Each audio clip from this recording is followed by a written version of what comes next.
say they have a new lead in their hunt for a notorious paedophile and killer who terrorised Melbourne in the late 80s and early 90s. They've never found the man they call Mr. Cruel.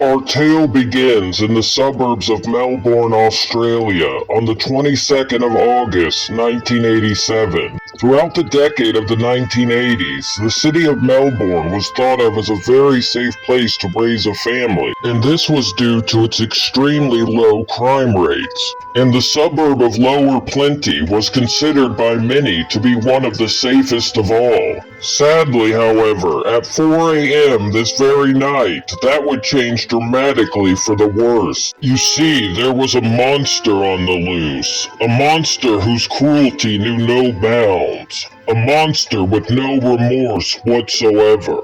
A monster who would eventually become known as Mr. Cruel.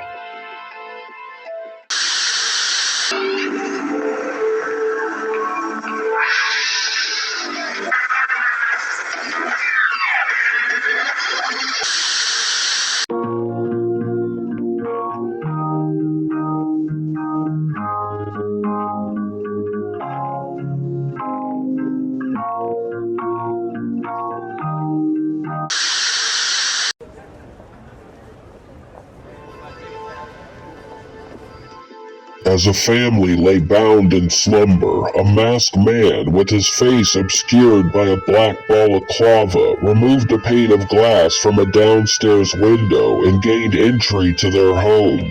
In one of the man's hands he held a sharp knife, and in the other a gun.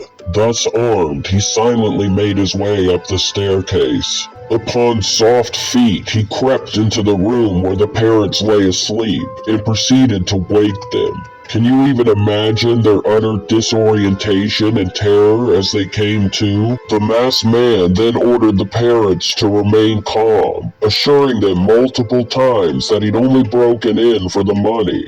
Unfortunately, however, his true intentions were altogether more sinister than that. He promised the couple that if they just did as he said, then no one would be harmed. Sadly, though, this was yet another lie. After ordering his victims to roll over onto their bellies, the man bound their hands and feet, placing duct tape over their mouths in order to keep them quiet. He then forced the two parents inside their own bedroom wardrobe and locked them in. This one act revealed Mr. Cruel's true, disgusting motives, and it certainly wasn't the money that drove him. Having heard all this ruckus and commotion, the couple's 6-year-old son had awoken and come over to his parents' room in order to investigate. Instantly, Cruel snatched up the boy, binding and gagging the terrified child in much the same fashion as he'd already done to his parents. He then tied the poor boy down to his own bed. You see, Mr. Cruel hadn't come for the boy, or even for the parents for that matter. No, he instead had a very specific target in mind. It turns out that this poor family wasn't just chosen at random. In fact, Cruel had been watching and studying them for weeks up until this point. This deranged man had broken in, subdued, and gagged every other family member just so that he could get his filthy hands upon the couple's 11-year-old daughter. And sadly, he succeeded. So, for 2 long, grueling hours, Cruel forced himself upon the young adolescent girl, thus stripping her innocence from her with one vile act of evil. When this horrible man had finally finished with his foul deed, he even cooked himself up a nice meal in the kitchen of his victim's home. I mean, the sheer fucking hubris of this guy. Luckily, all the victims managed to survive the heinous attack and quite understandably chose to remain entirely anonymous moving forward. The investigation into Mr. Cruel began almost immediately, but unfortunately for the authorities, this monster was only getting started.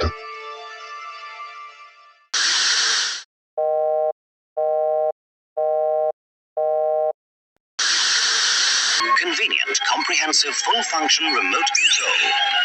Full-frame, flat-screen design for greater clarity.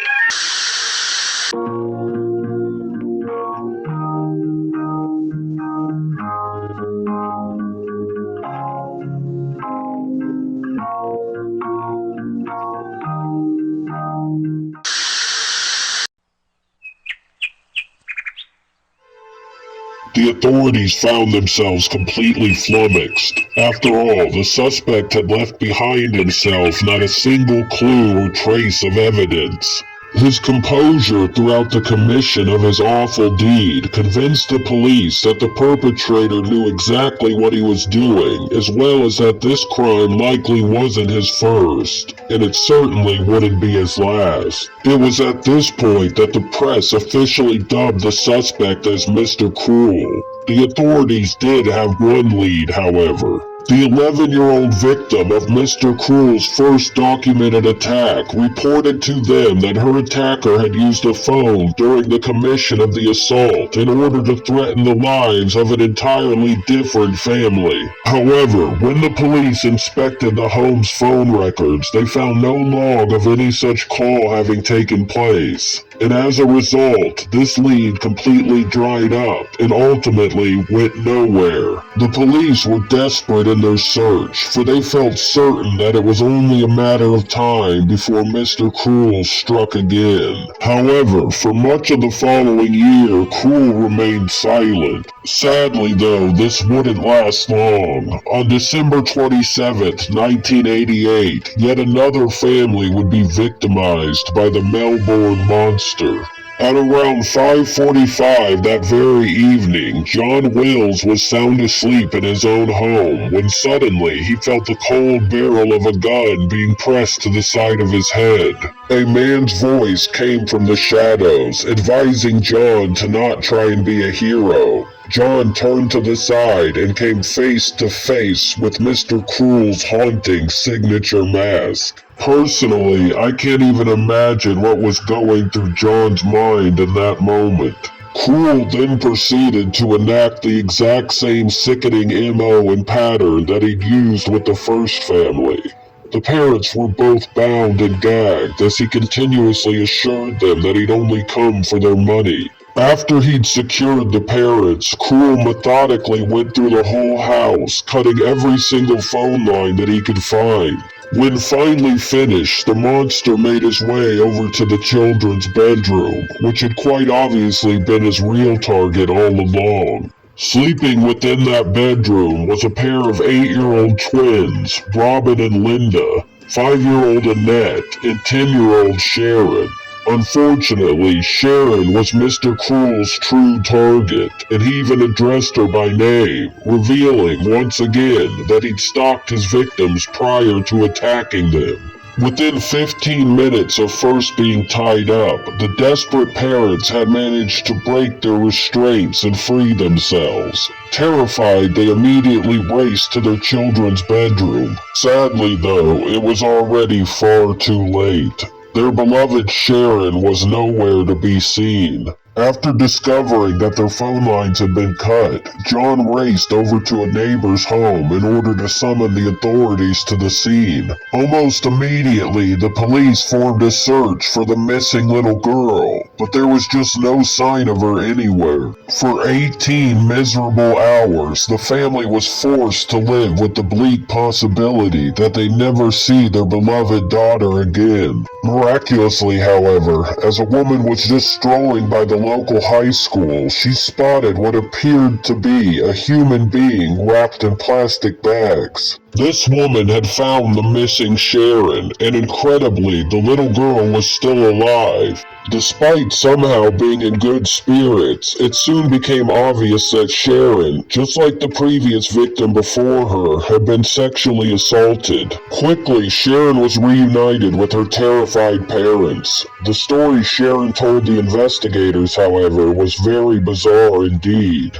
The little girl had been blindfolded throughout the entire ordeal, and so, as a result, she was unable to provide the authorities with a physical description of the suspect. The details she did provide them with, though, were very interesting, to say the least. Sharon informed them that Krull spoke very softly, and as a whole came across rather gentle and kind. Quite understandably, this information bewildered the police. Just who exactly were they really dealing with here? Sharon proceeded to tell them that Krull had fed and bathed her, likely in an attempt to remove any DNA evidence from her body. He even went so far as to clip the girl's finger and toenails. This man knew exactly what he was doing, and unfortunately, he was far from finished.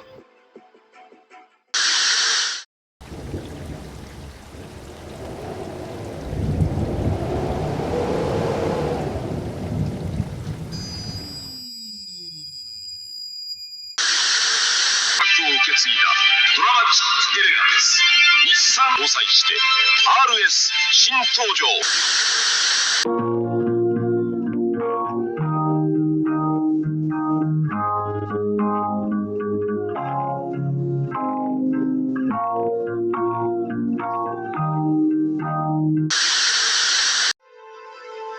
Unfortunately, following this most recent attack, the investigation into Mr. Krull quickly went nowhere, and for nearly 2 full years, Krull would fall silent. But then, on the 3rd of July 1980, the monster resurfaced, and yet again his target would be a nice family. But this time from Canterbury. This family included the parents, Brian and Rosemary, as well as 2 daughters, Fiona, who was 15, and Nicola, who was only 13. On the night of the attack, Brian and Rosemary were attending a party, which left the 2 teenagers at home alone. At approximately midnight, the girls were ripped from their slumber, only to find Mr. Krull shouting commands at them. Immediately, the 2 girls noticed the sharp knife and gun the strange man was brandishing, and knew that the best course of action would be to willingly acquiesce to all of his demands. Quite ominously, Krull ordered Nicola to retrieve her school uniform as he was still in the process of tying Fiona down to her bed. As he was tying her up, Krull told Fiona that he had a message for her parents he wanted her to deliver to them. The message was a ransom demand, $25,000 to ever see Nicola alive again. After he'd finished tying up Fiona, Krull grabbed Nicola and dragged her to her father's car. He then proceeded to drive away into the blackness of the night with the terrified little girl. When Brian and Rosemary returned home, they found their front door wide open and their car missing.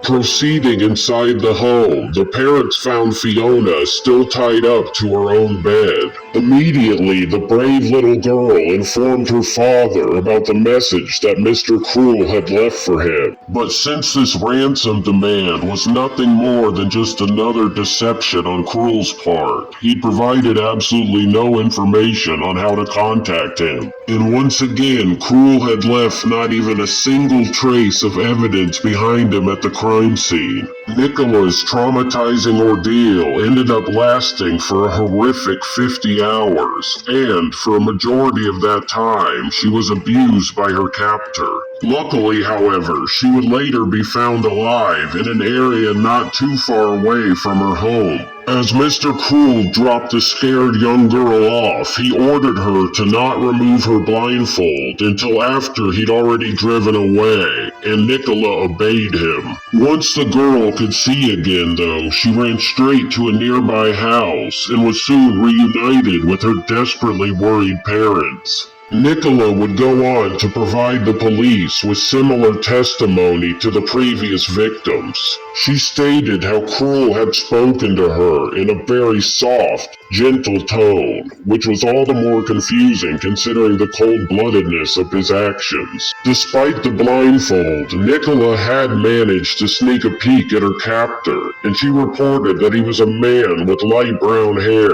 But just like Sharon before her, Nicola had been bathed to remove any possible evidence and had all of her fingernails and toenails cut. Having already committed some of the most despicable acts ever seen, the police were of the assumption that Mr. Krull couldn't possibly sink any lower. But as they were just about to find out, they were terribly, terribly wrong.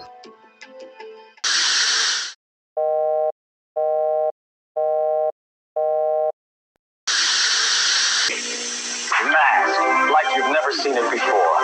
Actual toys don't shoot light rays. Batteries not included.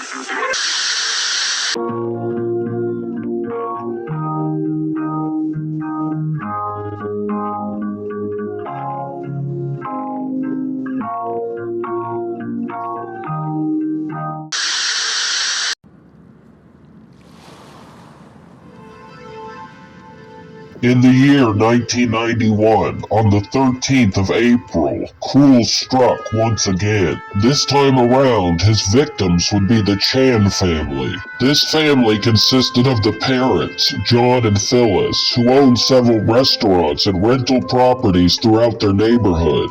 These parents had a 13-year-old daughter named Carmen, and she had two younger sisters, Karen and Carly, who she was babysitting on the night of the attack. That evening, as the three girls walked into their kitchen in search of sustenance, they were shocked to find Mr. Krull standing there instead. He was wearing his horrible mask and brandishing a large butcher knife at them. Once again, he assured the frightened girls that he was only there for the family's money and valuables, and once again, he was lying through his teeth. Krull grasped Carly and Karen and threw them roughly into a nearby cupboard, locking them inside. This time around, his true target would be the eldest sister, Carmen. However, despite placing a bed in front of the cupboard so that they couldn't get out, Carly and Karen both escaped Krull's trap in just a matter of mere minutes. Sadly though, they were already far too late to save their sister. Carmen and Krull were gone, and as some kind of sick parting gift, Krull had painted the words "More to Come" on the back of the family's car, thus confirming every Melbourne resident's worst nightmare. Similar to before, there was very little evidence to be found at the crime scene, if any at all.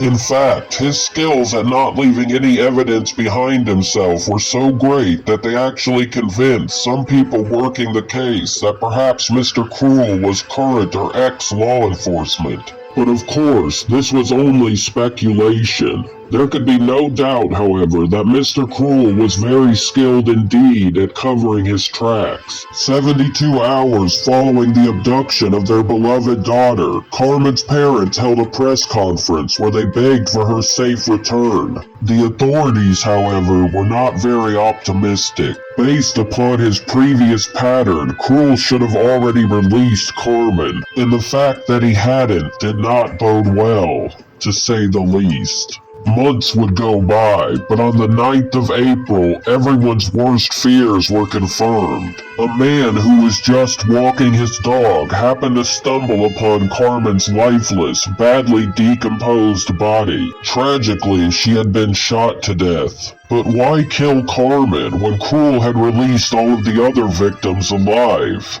Well, the police theorized that Carmen must have known something about Mr. Krull's true identity, such as having gotten a glimpse of his real face or even his home address. Carmen's horrific murder would be the very last crime committed by Mr. Krull, or at least that we know of.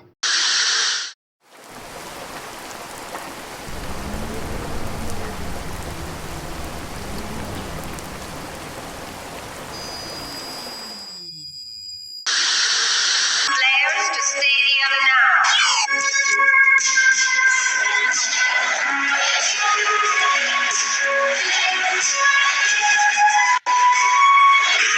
user tag.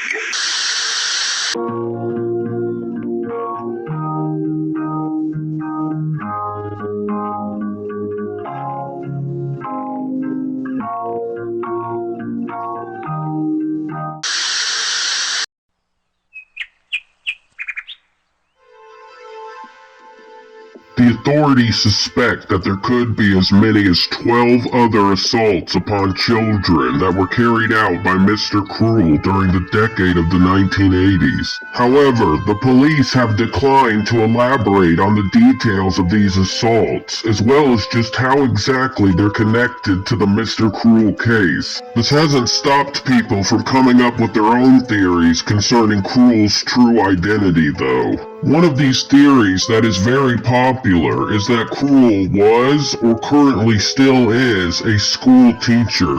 There are numerous reasons as to why people believe in this particular theory, such as how all of Cruel's attacks line up perfectly with school breaks. If you're at all interested in this case, I highly suggest that you do your own further research. It's quite the rabbit hole, trust me. The police strongly believe that Cruel took photos of and even video recorded some of his heinous crimes. They believe that Cruel remains alive to this very day and likely still has some of these photos and videos in his possession. Detectives have interviewed over 27,000 suspects concerning this case. There is a reward of $300,000 offered up for any information that will lead to the capture of this elusive criminal. Nissan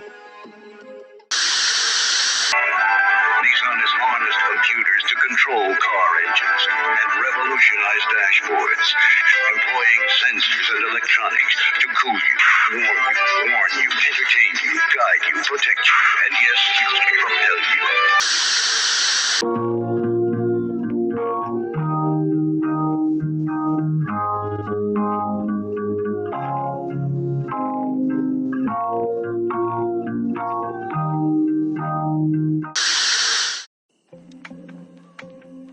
If you've made it this far, then I thank you for watching. I just have a couple quick notes concerning the channel. I post a variety of dark content on Cancel Happiness, but true crime is where my passion really lies. So, if you enjoy these videos, please watch, like, and share, and I'll know to focus on these primarily going forward. Furthermore, I truly apologize for the comment section being turned off. I hope to rectify this in the near future. If you've watched any of my prior videos, you'll probably have noticed that I'm now utilizing a voice changer for the narration on this one. This is due to the simple fact that I kept getting comments saying just how annoying my voice sounds. So, to try and fix the problem, I gave this a shot. I hope it doesn't bother you too much, and if you have any suggestions for higher quality voice changers, I'd love to hear them. Lastly, as always, I made use of active missing people's posters for some of the visuals to my videos. Now, these don't have anything at all to do with whatever case I happen to be discussing at the time. However, it's my mission to get as many eyes upon these missing people as I possibly can. And who knows, maybe together we could help bring someone home one day. Wouldn't that be great? So, if you have any information concerning the people shown here, please contact the relevant details provided. And if you're a fan of true crime or just darker content in general, please subscribe to Cancel Happiness.